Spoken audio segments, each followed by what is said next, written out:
Assalamualaikum warahmatullahi wabarakatuh. Halo semuanya, kembali lagi bersama Ibu di sini. Nah, pada pertemuan kali ini kita sudah masuk di KD yang baru, yaitu KD 3.2 yang membahas tentang sistem persamaan linear 3 variabel. Nah, kepanjangan ya, kita singkat saja menjadi SPLTV. Nah, apa saja yang dibahas pada SPLTV ini? Bagaimana cara menyelesaikan masalah yang terkait dengan SPLTV? Nah, penasaran kan? Nah, kita akan bahas satu persatu.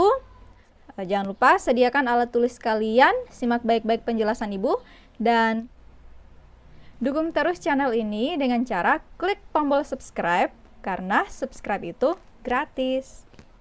Nah, topik kita kali ini adalah tentang SPLTV ya. Seperti apa SPLTV itu? Nah, tujuan pembelajaran ini bisa kalian baca sendiri ya.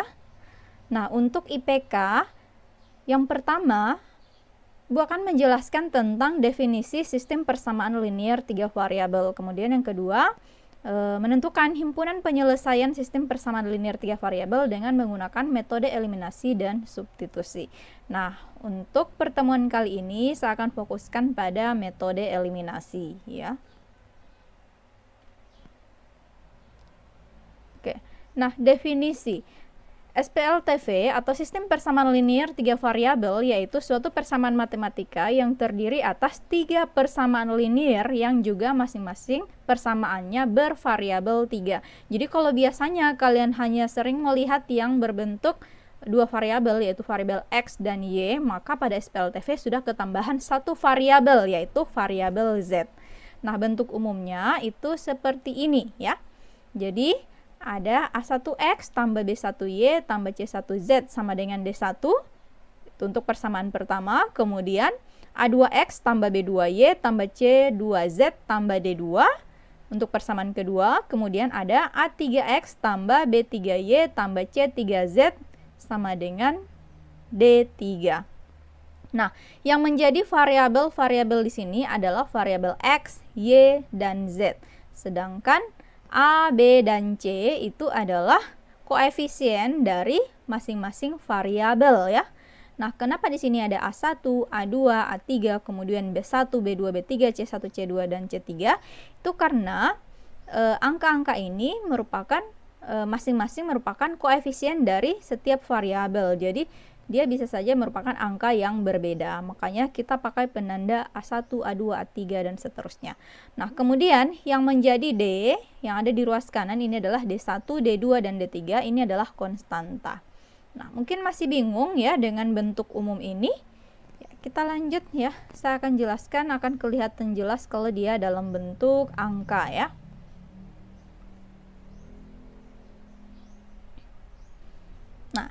Untuk menentukan himpunan penyelesaian itu ada 3 metode yang bisa kita gunakan ya, paling standar ya. Yang pertama bisa menggunakan metode eliminasi, kemudian bisa menggunakan metode substitusi atau menggunakan gabungan dari metode eliminasi dan substitusi. Sebenarnya ada beberapa cara lain ya, tetapi tidak akan kita bahas di sini ya.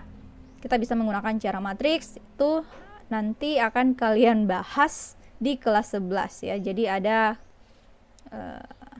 waktunya nanti ya. Oke, yang pertama akan kita bahas khusus untuk video ini yaitu metode eliminasi. Nah, langkah-langkah untuk menyelesaikan SPLTV dengan menggunakan metode eliminasi, ini yang harus kalian ingat ya, ada 4 langkah. Yang pertama, eliminasi atau hilangkan, pernah dengar kata eliminasi ya? Artinya kita harus menghilangkan salah satu variabel atau peubah. Misalkan kita ingin menghilangkan Y. Sehingga kalau Y-nya sudah hilang, maka yang akan kita peroleh adalah SPLDV atau sistem persamaan linear 2 variabel. Ya, jadi kalau misalnya tadi kan ada variabel X, Y, dan Z, itu kan ada 3 variabel ya. Nah, kalau Y-nya sudah hilang, berarti yang tersisa adalah variabel X dan Z saja. Nah, kalau ketiga persamaan tinggal terdiri dari, jika ketiga persamaan hanya terdiri dari variabel X dan Z, maka dia sudah bukan lagi SPLTV tetapi sudah menjadi SPLDV atau 2 variabel ya. Kemudian langkah yang kedua, eliminasi salah satu peubah SPLDV, misalkan Z, sehingga diperoleh nilai salah satu peubah. Jadi tadi di langkah pertama yang kita eliminasi adalah variabel Y, kemudian kita peroleh SPLDV. Nah, sekarang dari SPLDV kita eliminasi lagi satu variabel, misalkan variabel Z-nya, maka yang tersisa tinggal satu variabel ya. Nah, kemudian yang ketiga, eliminasi peubah lainnya yaitu X untuk memperoleh nilai peubah yang kedua. Jadi, setelah kita dapat nilai variabel, salah satu variabel, kita mengeliminasi peubah lainnya sehingga diperoleh peubah yang kedua. Kemudian yang keempat, tentukan nilai peubah ketiga atau variabel ketiga berdasarkan nilai X dan Z yang telah diperoleh. Oke, saya jelaskan aktivitas ya. Aktivitas yang pertama, tentukan himpunan penyelesaian sistem persamaan X tambah Y tambah Z sama dengan 12, 2X kurang Y tambah 2Z sama dengan 12, 3X tambah 2Y kurang Z sama dengan 8 dengan menggunakan metode eliminasi. Nah, penyelesaiannya, langkah yang pertama tadi, kita harus mengeliminasi salah satu variabel ya. Jadi, di sini dituliskan eliminasi persamaan I1 dan I2 untuk menghilangkan variabel Y. Oh, ini harus jelas dulu ya, yang mana I1, mana I2, mana I3. Saya tandai di sini. Saya anggap ini persamaan I1. Ini persamaan I2 dan yang ketiga ini adalah persamaan I3. Oke. Oke, jadi kita eliminasi persamaan I1 dan I2 untuk menghilangkan variabel Y. Nah, oke, kita lihat koefisien dari si Y pada persamaan I1 itu adalah positif 1. Ya, di sini ada 1 tidak ditulis ya. Kemudian pada persamaan I2 itu adalah negatif 1. Maka untuk mengeliminasi atau menghilangkannya atau kita menjadikan dia 0, cukup kita jumlahkan saja ya. Jadi kedua persamaan ini kalau kita jumlahkan, maka otomatis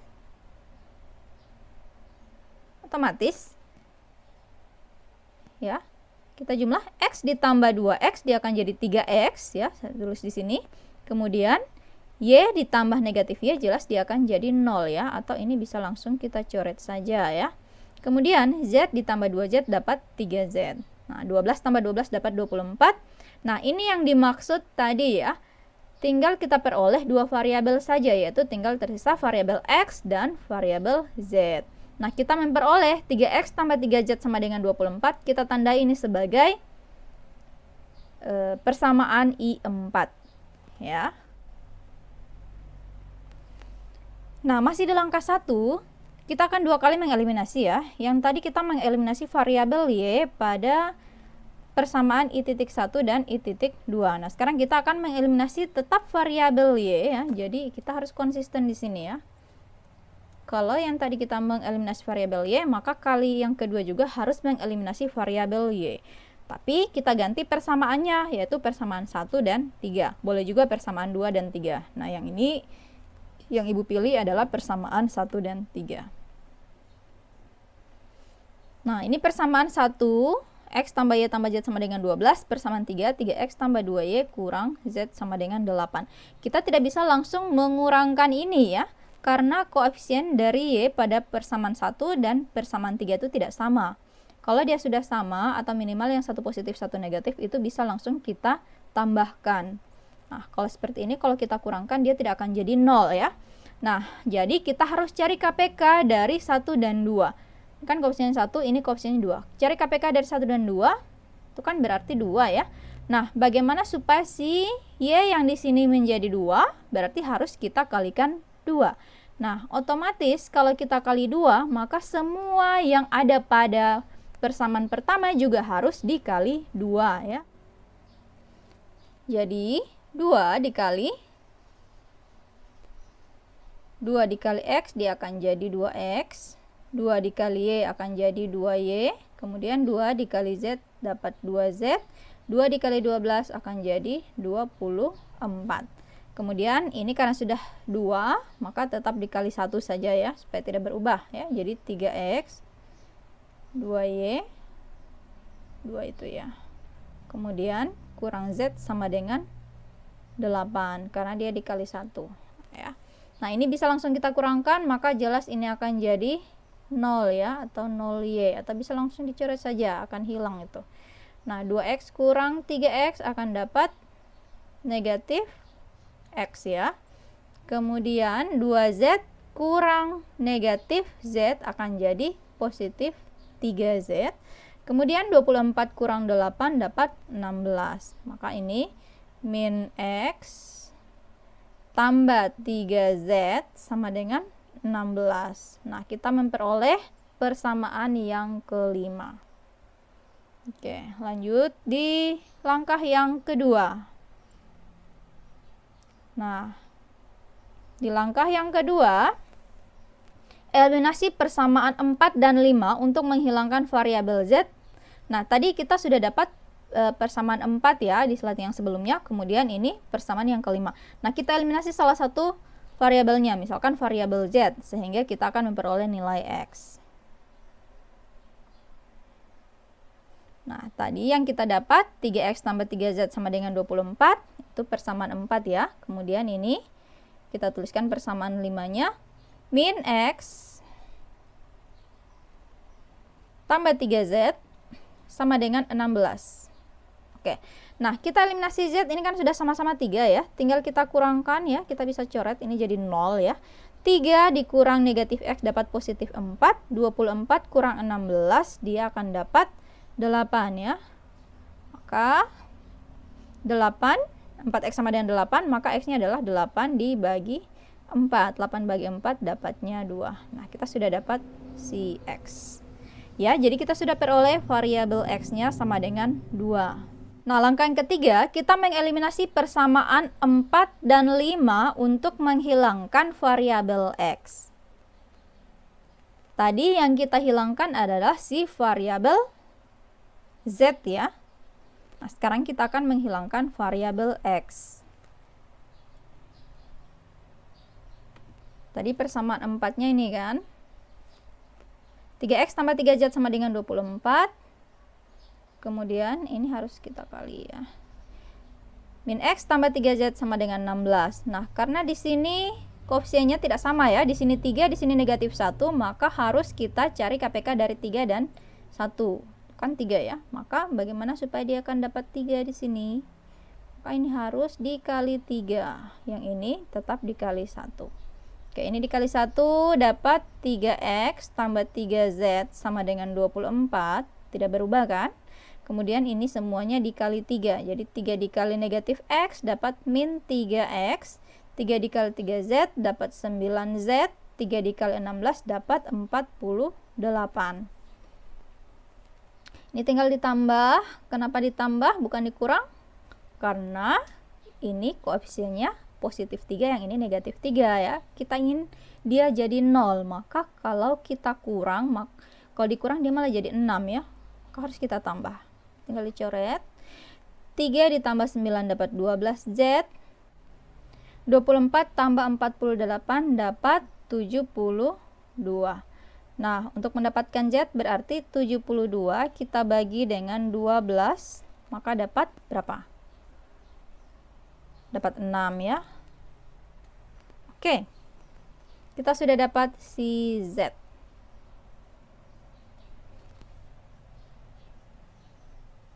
Langkah yang keempat, kita substitusi nilai x sama dengan 2 dan z sama dengan 6 ke persamaan i.1 untuk mendapatkan nilai y. Oke. Nah, sebenarnya kita bisa substitusi dia ke persamaan i1 atau i2 atau i3 ya, tergantung. Saya sengaja mengambil i1 karena yang paling mudah ya, yang koefisiennya paling kecil ini si persamaan i1 saja. Jadi I1 tadi X tambah Y tambah Z sama dengan 12. Kita tinggal ganti X-nya dengan 2. Kemudian Y kan belum diketahui. Itu yang dicari ya. Z-nya adalah 6. Nah, maka Y ditambah ini bisa dijumlah jadi 8. Jadi Y-nya sama dengan 12 dikurangi 8 dapat 4. Oke. Sehingga dengan demikian kita peroleh nilai X-nya sama dengan 2, Y sama dengan 4, dan Z sama dengan 6 ya. Jadi himpunan penyelesaian dari SPLTV di atas adalah 2, 4, dan 6. Bisa dipahami ya.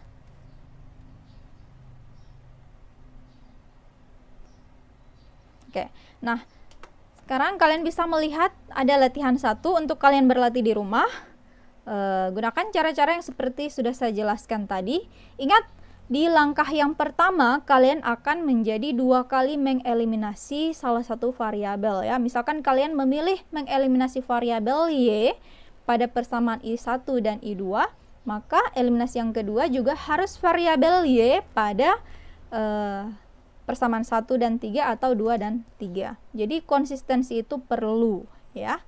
Oke, demikian penjelasan dari Ibu. Semoga bisa dipahami, semoga bisa membantu kalian belajar dari rumah dan tetap semangat belajar.